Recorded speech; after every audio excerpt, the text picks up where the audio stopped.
Alright, so I've got another home do-it-yourself video for you. I'm doing the rear brakes and rotors on a 97 Cadillac Seville. You're probably wondering at this point, why is it always this car? I recently bought this car with 87,000 original miles on it in pretty good condition. It sat for a couple of years, so the rotors got some high spots on them, so when you drive down the road they thump pretty bad. So I decided to change all the brakes and the rotors on this car. So your jack points, I kind of jack on the frame, so I put that brick as a spacer, and that jack is actually on the frame of the car, not the skirt. So, and then I supported the rear A-arm with this jack back here.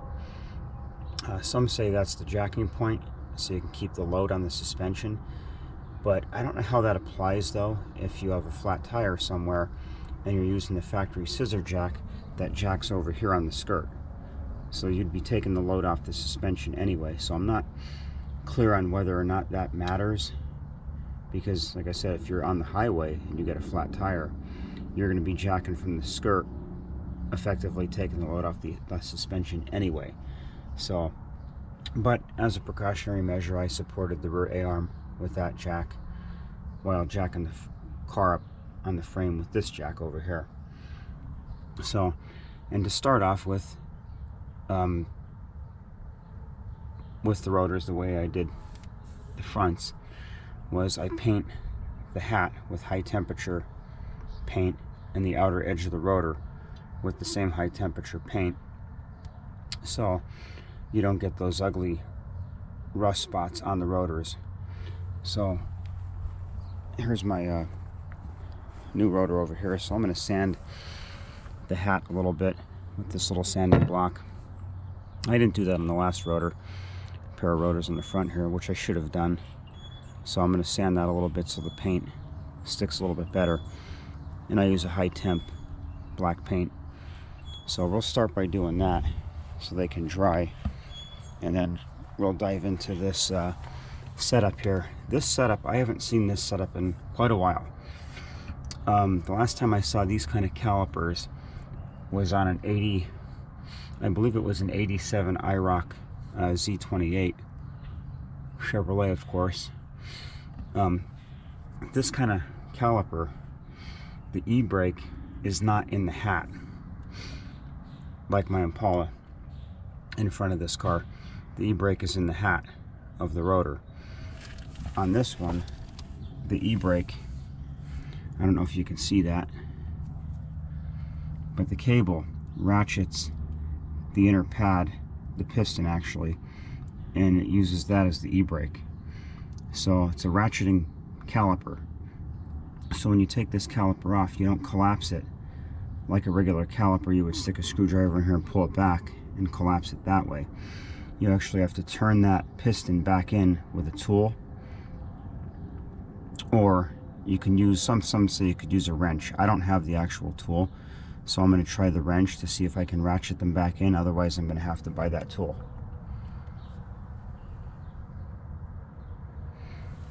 So let's dive in. Alright, so let's take an opportunity to tell you what tools we're going to use on this. For starters, the lower bolt here on the caliper, right here, that's going to be a 12 millimeter. To unhook your emergency brake bracket, that's a 14 millimeter. And to crack your bleeder screw on the caliper itself for the brake fluid, that's a 10 millimeter, which I always do before I collapse the cylinder. In this case, ratchet the cylinder back in to get the old brake fluid out of there. You don't want to send burnt brake fluid back up into the system. That's not a good idea. So that's the tools you'll need, besides your 19 millimeter to take off the lug nuts, of course.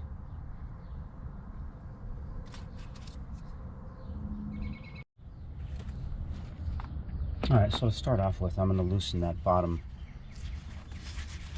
caliper bolt first. You could actually take it right out at this point. And then make sure you crack your bleeder screw here. And then snug it back up, because you don't want it dripping while you're taking the caliper off, because you do have to take the caliper off to collapse the cylinder, like I was saying, because it's the ratchet type. And crack your loosen up your e-brake cable bracket as well, because that has to come off in order for you to get the caliper off in the first place, because that kind of holds the bracket onto the caliper. So you do that. Like I said, we'll get this one off first.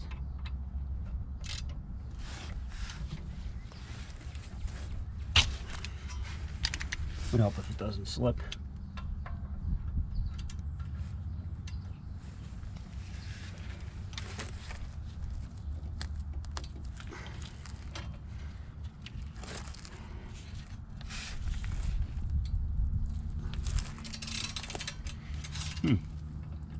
That was a little tight.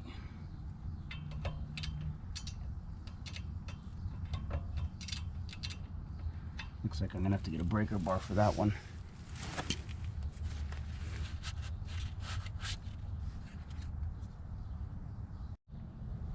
All right, I'm gonna give a tip. I gave this tip before. When you're dealing with brakes, no matter if it's the caliper bolts, the bolts to hold the caliper mount on, whatever other bolts you're dealing with that are a little bit smaller, do not air ratchet them on. The 12mm bolt that I have down here on the caliper that holds the caliper in place, it's a 12mm bolt, and apparently somebody air ratcheted this bolt on. I had to use a breaker bar in order to get it off. But one tip I can give you is when you're gonna take out a bolt that's really super tight, tighten it first. Use your breaker bar and nudge it forward. Usually that'll break the bolt free, and then back it out, because it was really hard for me to get this bolt out. I almost rounded it off getting it out, because I think somebody air ratcheted this on when they did brakes on this one other time. So don't air ratchet your bolts on. You have the strength to snug these bolts up to a proper torque by using a longer handle ratchet. You should be able to snug them on no problem, and spray them with anti-seize as well when you're putting them back in, because a 12mm bolt like that, if I would have rounded that bolt off, it would have been that much harder to get it out, and I probably would have possibly had to have cut that bolt out, and you open yourself up for additional problems, because then you have to get the stud from the bolt out, which will be even harder. So do yourself a favor, do not air ratchet anything back on when you're putting this back together. Can't stress that enough. Just snug it up, with your longer 3/8 ratchet. You should have the strength enough to tighten these bolts where they won't come out on you.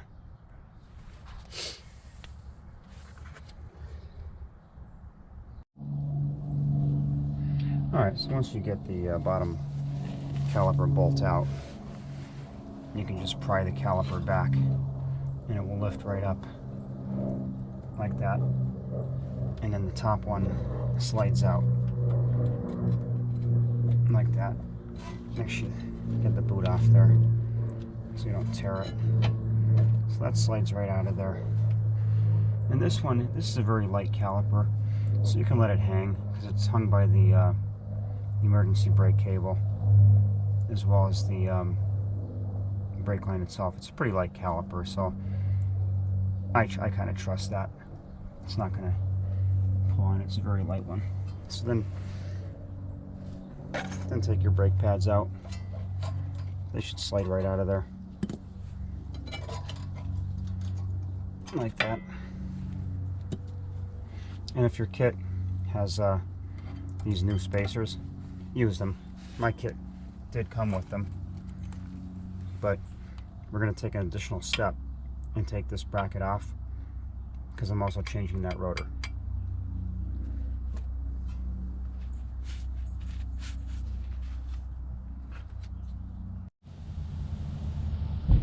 Okay, and once you get the bolts out for the caliper mount, now the bolts for the caliper mount are 18 millimeter. You're definitely going to need a breaker bar and a pipe. I use my pipe and a 3/8 swivel head ratchet is probably going to be the best bet. I said breaker bar, but I would go with the 3/8 swivel head ratchet, and I put a pipe on it. I thought I was going to break at least one socket on this, but I didn't. So it came off a little easier than I thought. The top bolt was very, very tight. The bottom one was not so bad.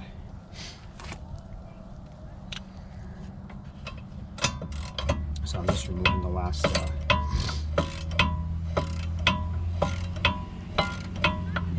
caliper mount bolt right now.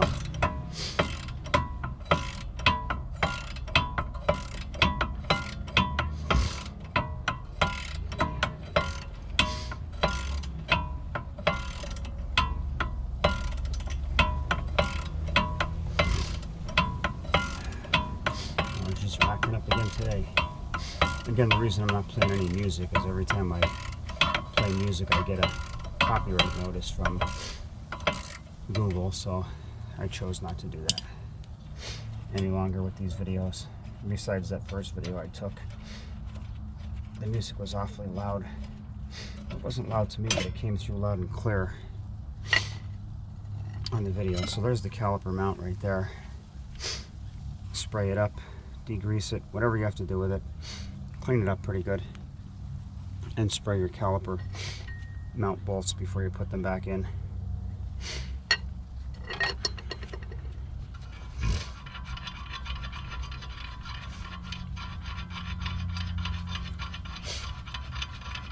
And this rotor, excuse me, was not too rusty, so it seemed like it's popping right off. So that wasn't too bad. Spray everything here, clean everything up, and then we'll put everything back together. This car is in surprisingly good condition. For a 97, these shields are in excellent condition on this car. So I didn't really run into too many major problems with rust here.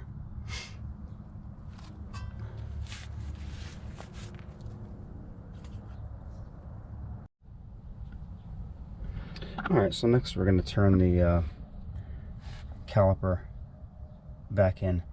I do not have the tool to do that, so I'm going to find the proper size wrench, because you can also do it with a wrench.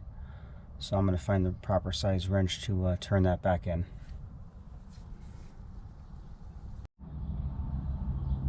Alright, now as I stated earlier, I didn't have the proper tool to turn the caliper back in. You know, again, these cars require that you turn the caliper in as you're pushing inward on it. So you turn it clockwise as you're pushing it in. So what I did was I mounted the caliper back on the bracket. I mounted the bracket back on, then the caliper back on, of course, without the rotor. And I used this adjustable wrench, and I opened it up enough to where it grabs onto the grooves on the caliper on the piston face. And then as I pushed in, I turned clockwise until I got it in. It's tough. It's not an easy task by any means. I'm sure the tool, the actual tool for this would be much easier. But as I started to turn it more and more, it got easier as I started to turn it more and more in. So it's in there, and I got it without using the tool. So if you want to give it a go at that, because like I said, this caliper came on different GM vehicles. Cadillac is not the only one. I've seen this on IROC Z28s. I'm sure the Trans Am equivalent would have it when Pontiac was still out. But I've seen this particular caliper as far back as the late 80s. You know, 1987 IROC Z had it, and probably subsequent years. And obviously it went into 97. This is a 97. I'm not sure which other years of the Cadillac have that caliper. I'm sure there's other years. But that's what to do. If you want to make your job easy, get the actual tool that's intended for that caliper. Otherwise, mount your caliper back on in your bracket, of course, without the rotor. And you'll have to hold on to the rotor so it doesn't push out, because it'll slide back. So hold on to your rotor from back here and work that piston clockwise inward as you're going. And you'll get it eventually.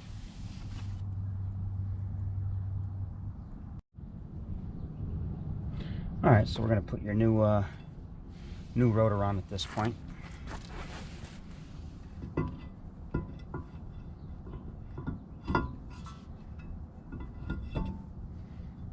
Now see that? Nice shiny new rotor.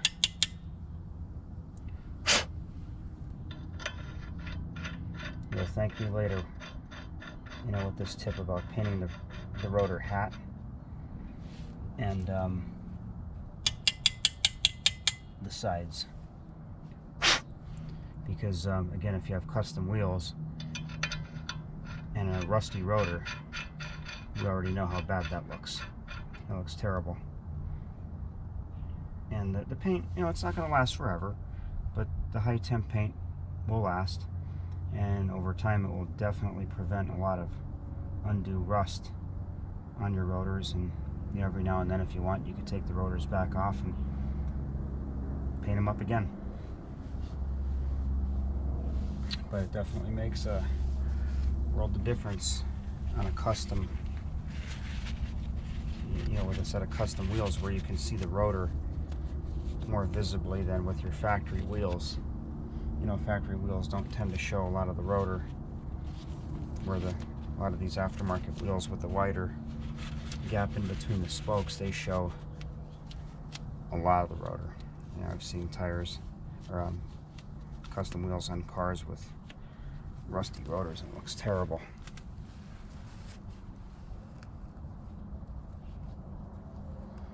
So now you're going to put your bracket, your caliper bracket back on. My kit did this time come with new spacers, so if it comes with them, I would advise you to use them. If not, you can get away with using the old ones. Using the old ones is not a problem.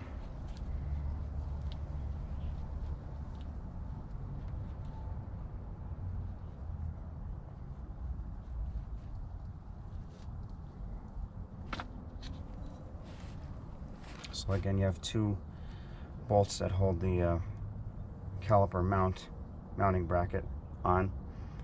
These are 18mm, as I said earlier. And again, do not air ratchet anything. There's no reason for air ratcheting. You know, some people swear by the air ratchet. I don't. I never air ratchet anything, because if you air ratchet it, you're going to need that air ratchet to get it back off again. Or you're going to need a extremely long breaker bar, and sometimes using a breaker bar in a tight confine like this is not possible. And you're going to see it's going to be very hard to do.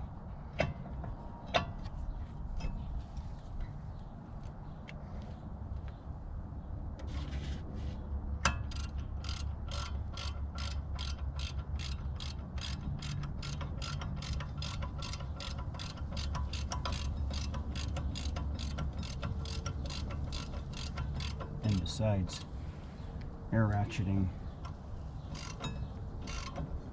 something into place, you have no idea what you're even torquing it at. All you know is you're putting it tight, very tight.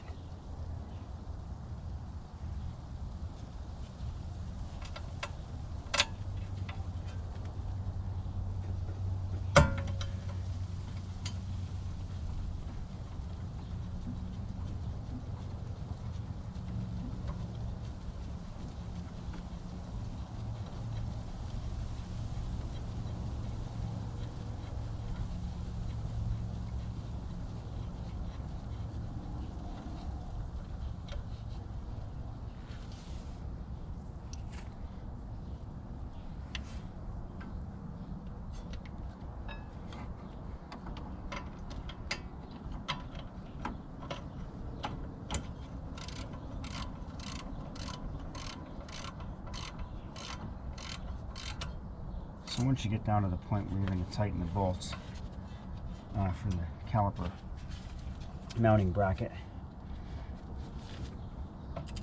just use a swivel head long 3/8 ratchet and then just lean down on it.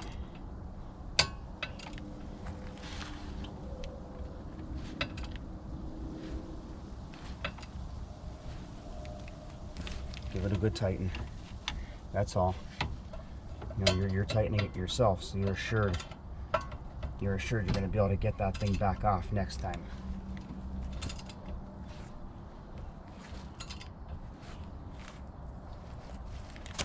That's it. That's all you got to do.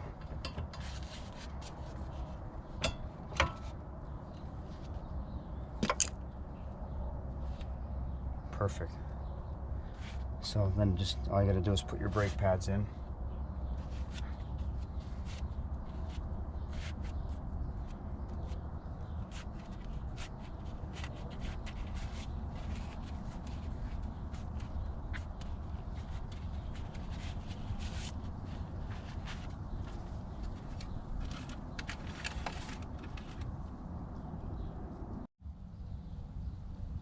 Alright, once you have the caliper and the mounting bracket on, it's time to put your brake pads on.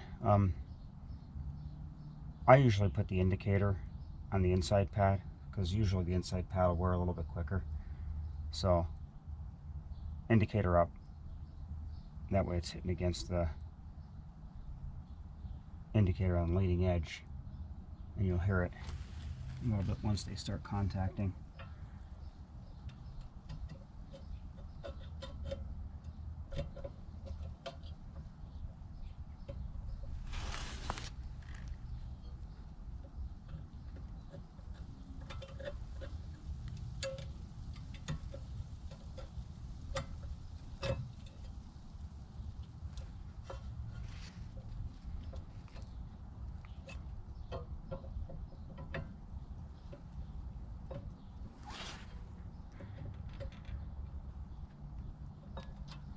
Would help if I could see what I'm doing back here.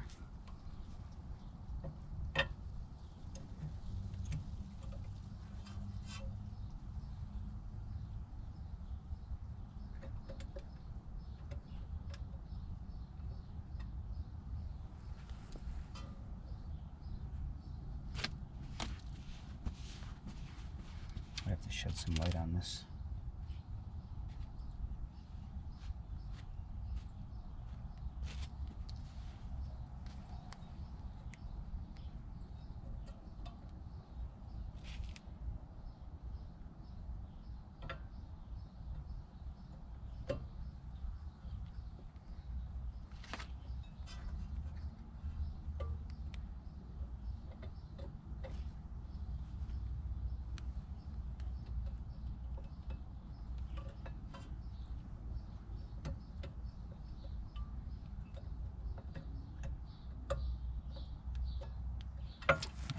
That is not going in for me. I gotta find out what's going on here. Maybe the indicator is hitting back there as I'm trying to put it in.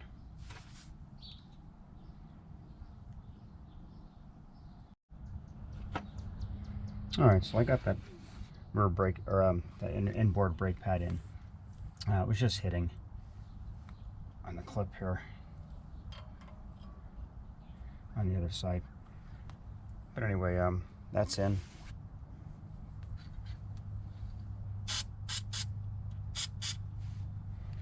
A little bit of lube for the area where it contacts the spacers here. So you're ready for that brake pad. Just like that. Fairly easy setup. There we go. So that's a fairly easy setup there. Bendix brake pads. I haven't seen Bendix in quite a while.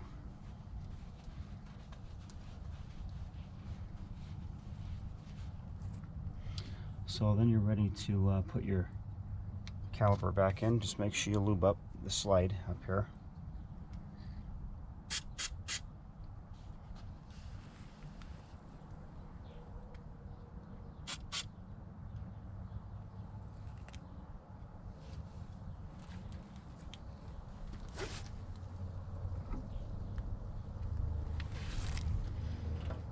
Lift your caliper back up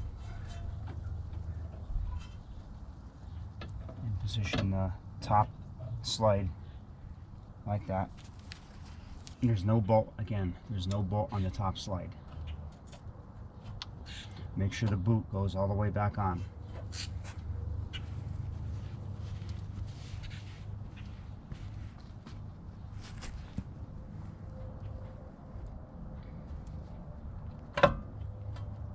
And there you go. Make sure you put the bottom bolt back in.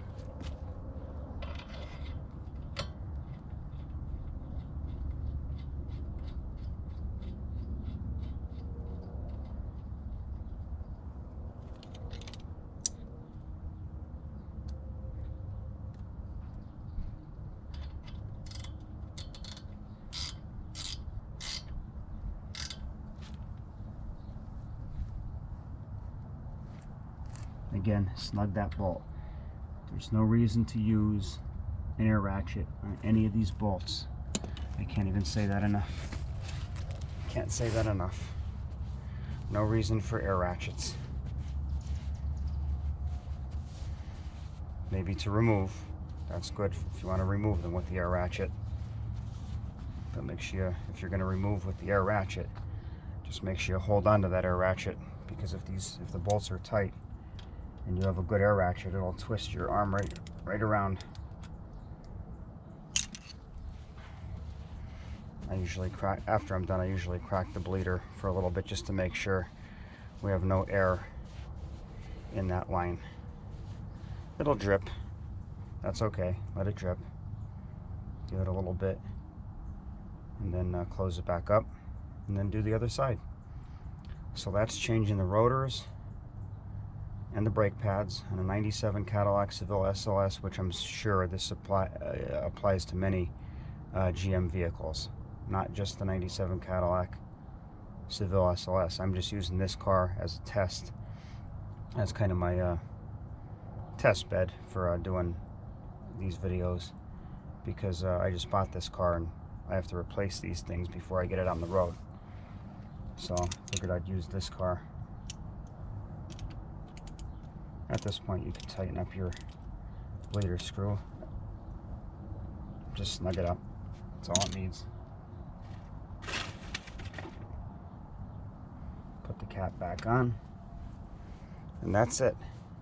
You are now an expert at installing rear brakes on a 97 Cadillac Seville SLS or some other GM product besides this one.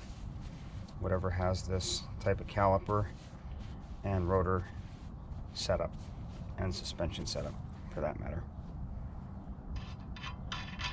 Take those back off, throw your wheel back on, and hit the road. You're ready.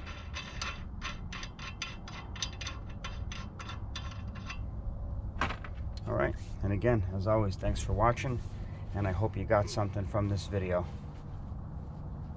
Take it easy.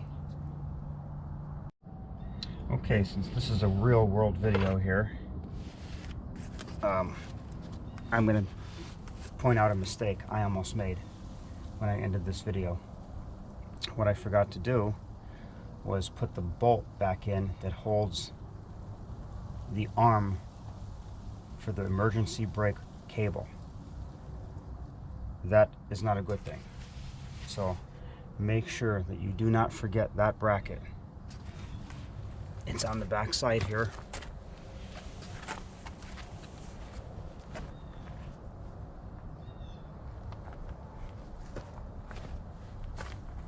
And this, I believe was a, what was this?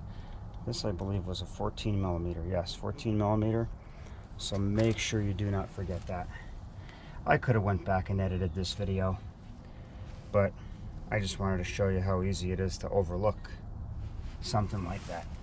And on these cars, it is critical to mount that bracket back in place, because using the e-brake on these cars helps the rear brakes stay in proper adjustment. So I recommend using the e-brakes. A lot of people don't. A lot of the old school mechanics don't recommend using the e-brake at all. I look at it this way: the e-brake is there for a reason. It's there to be used. Use it. You know, and that the more you use it, the more likely it is that it will freeze up on you.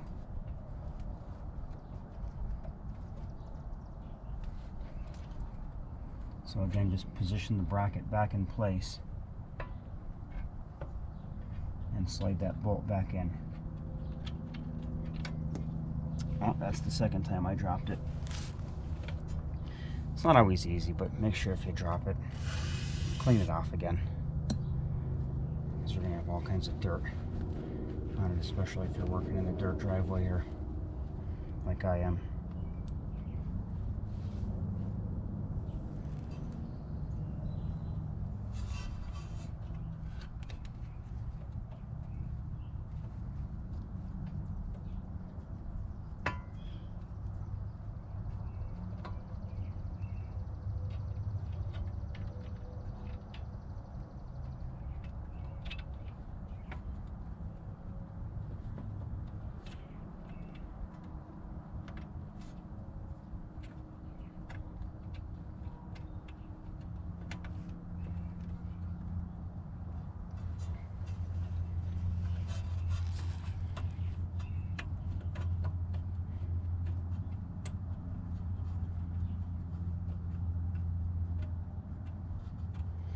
Alright, again, you don't need to see me tighten it down. You get it. Double check your work, always. Make sure you don't leave anything off. If you have extra parts, that isn't good. Again, thanks for watching.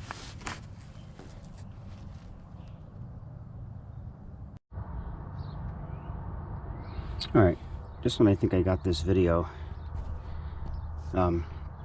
finished up here, I wanted to share one more thing with you. When I came over to the other side, the right hand side, rear of the car, to change the brakes and the rotor over here, I showed you how to turn in the caliper on this because it's a ratcheting caliper. So I came up with a little trick that I'd like to share with you. So what I do is, again, I mount the caliper bracket back on and mount the caliper also back on. And what I came up with to make the job a lot easier, if you don't have the proper tool to turn that caliper in, what I use is that adjustable wrench right here in the middle, cobalt, with this handle on it that you could use different tools on. Turn it into a screwdriver, whatever. So I use that, adjust it to the proper width of the caliper grooves, and I use this 11mm wrench on the back end of this, and I use this, a socket and an extension, and I put it right here. Put it right here on the top caliper bolt. It's actually not a bolt, it's just a slide. And as you press in, this will press up against the sway bar mount right there. And that way, when you're pushing in on the caliper with this and turning it with the wrench, you're not going to push the caliper right off. It holds it back. And man, I'm telling you, what a difference it made. So you might want to give that a try. Again, thanks for watching, and I hope you got something from this video.